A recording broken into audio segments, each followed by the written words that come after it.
Hello friends, welcome to IPSC networking academy. आज के video में हमारे साथ हैं Shruti as a network engineer Tata communication में सेलेक्ट हुई हैं। श्रुति का जो प्रोफाइल है वो नेटवर्क इंजीनियर है, मीन्स राउटर, स्विचेस और जैसे डेटा सेंटर के अंदर जो नेटवर्क डिवाइसेस होते हैं उनको किस तरीके से मैनेज करते हैं, इस तरीके का श्रुति का प्रोफाइल है। राइट, तो अब श्रुति से बात करते हैं और देखते हैं कि आईपीएसटी के साथ श्रुति का क्या एक्सपीरियंस रहा। और जैसा कि मैं सबको बोलता हूं कि इनिशियली जब श्रुति मेरे पास आई थी और आज रिजल्ट आने के बाद, ठीक है, दोनों में डिफरेंसेस हैं बहुत सारे, वो श्रुति आपके साथ डिस्कस करेंगी। श्रुति ने आईपी सॉल्यूशन टेक्नोलॉजी के साथ भी कुछ दिन काम किया, ठीक है। तो अब बात करते हैं हम श्रुति से। Hello everyone, my name is Shruti Srivastava as you all know. So my starting journey was like कि मैंने अपना इंजीनियरिंग कंप्लीट किया, उसके बाद फिर मैंने अपना टाइम कहीं और इन्वेस्ट किया, मींस यूपीएससी की प्रिपरेशन करी, कुछ साल तक करी। रिजल्ट्स अच्छे नहीं आए, इस वजह से मुझे वहाँ से भी हटना पड़ा। बट हटने के बाद मुझे ये था कि where will I go from now onwards, means इसके बाद क्या, अब मैं क्या करूँगी। देन मुझे ये चीज़ रियलाइज़ होने लगी कि मेरा कोई स्कोप नहीं होगा आईटी में, क्योंकि मेरा गैप हो गया है and they need freshers and they need skills also. So मैंने ये चीज़ अपने ही फैमिली में एक जगह सुनी। मेरी सिस्टर्स हैं साक्षी श्रीवास्तव एंड निशि श्रीवास्तव, उनके मुंह से मैंने ये चीज़ सुनी कि नहीं, इट्स अ हाई टाइम, आपको चेंज करना चाहिए ना, आपको अपनी स्किल्स पे वर्क करना चाहिए। So from there I heard a name, that is Mukesh sir name. They run a IPST networking academy. So मैं यहाँ आई, सर से मिली, सर ने मुझे एक कंप्लीट गाइडेंस प्रोवाइड करी कि आप कैसे स्टार्ट कर सकते हो, कैसे उस चीज़ को फॉलो कर सकते हो। और उस चीज़ से मुझे थोड़ा सा कॉन्फिडेंस आया कि हाँ, मैं कुछ स्टार्ट कर सकती हूँ। But then two doubts starting में होते हैं, थोड़े डाउट्स होते हैं कि हाँ नहीं हो पाएगा, नहीं हो पाएगा। It was like all going so tough and बहुत कन्फ्यूज थी मैं।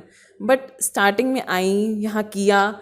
स्टार्टिंग में थोड़ा था कि मैथ्स, ओहो मैथ्स आ रही है या आईपी एड्रेसिंग में दिक्कत आ सकती है। बट देन टू सर ने बहुत अच्छी तरह समझाया, हर चीज़ क्लियर की, प्रोसेस बिल्कुल सिंपल था। मैं बढ़ती गई। उसके बाद फिर मुझे यहाँ कुछ ही मंथ्स हुए हैं, मीन्स 8 to 9 मंथ्स मुझे यहाँ हो चुके हैं आते हुए। यहाँ पे मैंने काफ़ी कुछ सीखा है, means I have seen so many people changing. Even मैं भी बहुत चेंज हुई हूँ, मुझ में कॉन्फिडेंस लेवल बहुत इंक्रीज़ हुआ है, मुझ में सर की वजह से बहुत पॉजिटिविटी आई है कि नहीं, I can achieve anything. So now I am working in Tata communications, means I have to join there and so this is all about me. देखिए, आगे अगर हम श्रुति से बात करें तो जैसा कि आपको बेसिक चीज़ें डिटेल मिल गई कि श्रुति ने इनिशियली ज्वाइन किया था। ज्वाइन करने के बाद श्रुति का एक्सपीरियंस भी जैसे वर्किंग में रहा, आईपी सॉल्यूशन टेक्नोलॉजी के साथ एक्सपीरियंस भी रहा। तो अभी हम बात ये करते हैं कि श्रुति के इस लास्ट 8 to 10 मंथ में जो अपडेट किया है श्रुति ने आईपीएसटी नेटवर्किंग अकेडमी में, जो अपडेट्स किए उसमें बहुत सारे ऐसे स्टूडेंट्स यहाँ से निकले हुए हैं जो स्टूडेंट्स की क्वालिफिकेशन जिनकी बहुत ही normal BA, BSc, BCom students थे, ठीक है, कुछ नॉर्मल ग्रेजुएट स्टूडेंट्स थे, बीसीए स्टूडेंट्स थे, ठीक है, इस तरीके के स्टूडेंट्स इनके सामने से प्लेस हुए हैं। तो श्रुति के अंदर बहुत सारे चेंजेस इसलिए आए हैं क्योंकि यहाँ पर इन्होंने ऐसी चीज़ें देखी हैं कि लग रहा था कि इस तरीके की चीज़ें पॉसिबल हो ही नहीं सकती, ठीक है। तो श्रुति से ही बात करते हैं बाकी आगे के बाद। So starting from very first, जब मैंने ज्वाइन किया, द डे आई स्टार्टेड, सो मेरे मन में था कि यहाँ पर इंजीनियर्स ही होते हैं, सारे सब इंजीनियर्स होंगे। अब ऑब्वियसली नेटवर्क इंजीनियरिंग वाला पोर्शन है एंड यहाँ पर स्किल डेवलप कर रहे हैं, तो मुझे लगा था I will meet the engineers only. But when I came here, then I saw the people are from normal graduation backgrounds, means they have done BA, BSc, BCom and they are studying here. So I was little confused, means कैसे कर रहे हैं ये, क्यों, और मतलब और कोई ऑप्शन, मीन्स यहाँ कैसे। So time by time I realized that I think nothing is important when you have skill in you. Right. Means the company requires only skills, means if you have done whatever so in the background, you present in future if you are getting selected in any company, then you have to have some skills. Means you have to show them only your skills, you have to work on them, you have to show them, and they'll require only the basic things. So यहाँ start करने के बाद पता चला कि हाँ ऐसे normal background से भी लोग आएंगे, यहाँ सीखेंगे और फिर अपनी स्किल्स इंप्रूव करके अच्छे अच्छे पैकेजेस पे जाते हुए देखा है मैंने उन्हें.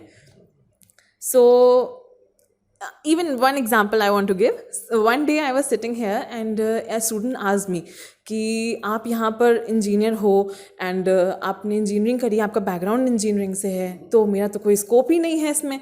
सो आई टोल्ड हिम नो कि अब आप यहाँ आ गए हो, अब आपको इस चीज़ के लिए वरी होने की ज़रूरत नहीं है कि आप इंजीनियर हो या नॉन इंजीनियर हो. You can have any future now. So आप यहाँ हो, आराम से आप पढ़ो, उस चीज़ को सीखो, स्किल इम्प्रूव करिए and you can get selected in a good MNC. So this is all about the portion. देखिए, मैं हर वीडियो के अंदर बोलता हूँ, इसमें श्रुति ने को मैंने ज़्यादा टाइम दिया क्योंकि लगभग वीडियोस के अंदर हम एक करियर काउंसलिंग करते हैं. तो इसमें फाइनली हम इतना ही बोलेंगे. श्रुति का इंजीनियरिंग बैकग्राउंड था. इंजीनियरिंग कंप्लीट करने के बाद भी मान लेते हैं श्रुति ने उसके बाद आज एक अच्छी कंपनी में सेलेक्ट हुई हैं. तो श्रुति यहाँ जब आए तो श्रुति को लगा था कि जैसा श्रुति बोल रहे हैं कि मुझे लगा कि यहाँ पे लगा होगा सारे इंजीनियरिंग स्टूडेंट होंगे जो स्किल सीख रहे होंगे. बट IPST एकेडमी का जो बैकग्राउंड है वो कुछ इस तरीके का है कि हम अक्सर उन्हें इंजीनियर बनाना चाहते हैं जिन्हें लगता है कि वो इंजीनियर नहीं बन सकते. क्यों? Yes sir. ठीक है. और हम इस पर बड़ा बिलीव करते हैं और बहुत कॉन्फिडेंट हैं इस मामले में.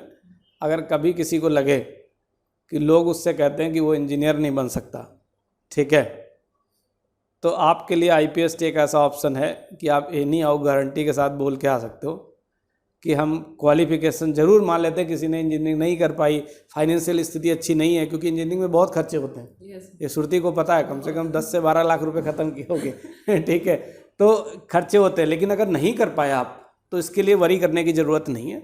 आप आराम से आइए, स्किल सीखेंगे, स्किल में एक अच्छे लेवल तक, एक्सपर्ट लेवल तक चीज़ें सीखेंगे और इंडस्ट्री की रिक्वायरमेंट के अकॉर्डिंग पढ़ेंगे. अगर इंडस्ट्री की रिक्वायरमेंट के अकॉर्डिंग हम स्टडी कर रहे हैं, स्किल्स को लर्न कर रहे हैं और हम इंटरव्यू दे सकते हैं. देखिए, ऑब्वियस सी बात है कि अगर कंपनी के लोग अगर आपको फ़ोन कर रहे हैं, आपका इंटरव्यूअर फ़ोन कर रहा है, आप इंटरव्यू अच्छा देते हो, आपके कॉन्सेप्ट्स क्लियर हैं, आपकी स्किल बहुत अच्छे से अपडेट है, तो इट मीन्स उन्हें हायर करने में कोई प्रॉब्लम नहीं है. उन्हें आपके बैकग्राउंड से कोई लेना देना नहीं. ठीक है, कि आपकी क्वालिफ़िकेशन क्या है, क्या क्वालिफ़िकेशन में परसेंट था. मैं ऐसे बहुत सारे लोगों को जानता हूँ जिनके परसेंट बहुत ख़राब थे, मतलब लगभग 40%, 35% भी बोल सकता हूँ, 35 to 40%. मैं MNC के अंदर उनका ऑफर लेटर दिखा दूंगा आपको. तो बाहर जितनी तरीके की अफवाहें मैं उनको बोलता हूँ कि जो बाहर लोग बोलते रहते हैं, या तो वो प्रॉपर अवेयर नहीं है या तो वो चीज़ें जानते नहीं हैं. ठीक है, तो इस वजह से बाहर बहुत सारी बातें लोग करते रहते हैं. मेरे स्टूडेंट कई बार बहुत फेस करते हैं इनिशियली. जब 1 month 2 month होते हैं तो उनके सराउंडिंग लोग उनको बहुत परेशान करते हैं. ठीक है, बहुत परेशान करते हैं क्योंकि मेरा स्टूडेंट मुझसे मिला होता है तो वो कॉन्फिडेंट रहता है. ठीक है, पढ़ रहा होता है, यहाँ के एटमॉस्फेयर को देखा है उसने, बच्चों को प्लेसमेंट को देखा है कि कोई ना कोई प्लेस हो रहा है, अच्छी अच्छी कंपनीज़ में लोग काम कर रहे हैं, तो कॉन्फिडेंट रहते हैं. अदरवाइज़ मैं सच बताऊँ, बहुत सारे लोग ऐसे हैं जिनकी हालत ये होती है कि स्टार्टिंग के 1 से 2 महीने तो वो अपने गार्जियन को भी सेटिस्फाई नहीं कर पाते कि वो क्या पढ़ रहे हैं, और यहाँ तक कि जो पड़ोसी किसी को बता दिया तो वो फाइनली यही बोलेगा कि तुम मत पढ़ो, ठीक, तुम इंजीनियर नहीं बन सकते. ठीक है, तो इस तरीके की लोगों के व्यूज़ हैं. बट आप कॉन्फिडेंट रहिए. आप एक चीज़ को बिल्कुल सीधे शब्दों में समझ के चलिए कि जब आप जाग गए हो तो उसके बाद स्किल सीख लो, आप इंडस्ट्री में एंट्री कर जाओगे. ठीक है, सीधा सा सिस्टम है, इसमें बहुत ज़्यादा डिफ़िकल्टीज़ नहीं है. बट स्किल के लिए कोर डेडिकेशन हमें चाहिए, मतलब डेडिकेशन का लेवल 100+ होना चाहिए. ठीक है, थैंक यू. इस वीडियो को हम लोग यहीं पे कंप्लीट करते हैं. ठीक, कुछ बोलना है? So at the last moment I just want to say कि अगर आपको कभी ऐसा लग रहा है कि नहीं, कोई एक एंड है आपकी लाइफ में and you want to start again for that, so आपके लिए ये परफेक्ट प्लेस है, परफेक्ट टाइम है टू स्टार्ट. एंड कभी ये नहीं होगा कि आपको एक मतलब कोई मना करे, स्पेशली सर कभी मना नहीं करेंगे. He will teach you eight the last, means आपके साथ लास्ट तक खड़े रहेंगे and he will develop so much confidence in you that आप कुछ भी करने को रेडी हो फिर कि नहीं, I can do anything, this is my words, these are my words, कि आप कुछ भी कर सकते हो. And this is a place जहाँ आप अपने आप को बहुत डेवलप करोगे. मीन्स आपको पढ़ाई में तो हेल्प मिलेगी ही मिलेगी, ऊपर से सब कुछ फुल ऑफ कॉन्फिडेंस कि हाँ कोई भी कंपनी हायर कर सकती है हमें अब. ठीक है, तो इस वीडियो को हम लोग यहीं पे कंप्लीट करते हैं। Thank you so much and thanks for watching this video. ठीक है।